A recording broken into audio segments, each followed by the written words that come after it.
जमशेदपुर के मानगो थाना क्षेत्र के मानगो चौक के पास बुधवार रात पिस्टल लहरा रहे एक युवक को पुलिस ने धर दबोचा है।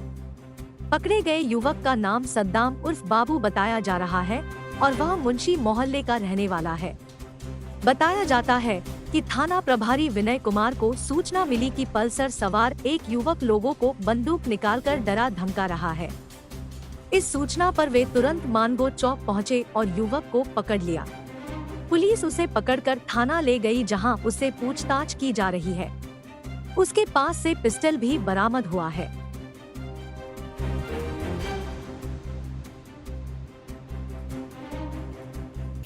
देखा कि एक बाइक में एक बंदा आया, उसे पुलिस ने पकड़कर चेकिंग करने की कोशिश की तो हाथ छुड़ाकर भागने लगा। भागने के बाद प्रशासन ने उसे दौड़कर पकड़ा। पकड़ने के बाद जब उसका चेकिंग किया तो उसके पैकेट से गन निकला। उसका नाम है सद्दाम उर्फ बाबू, ऐसे वो खुद बता रहा था। उससे पता तो नहीं है वो कहाँ का रहने वाला है, बट वो डिमना की तरफ से आया पल्सर में और स्टेज के सामने रुक कर जहाँ हम लोग ईद मिलादुन्नबी के जश्न मना रहे थे वहाँ पे आके रोक के बदतमीजी कर रहा था बच्चों से। अच्छा।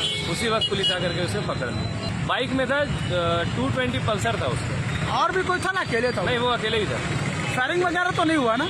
नहीं, फायरिंग वगैरह नहीं हुआ।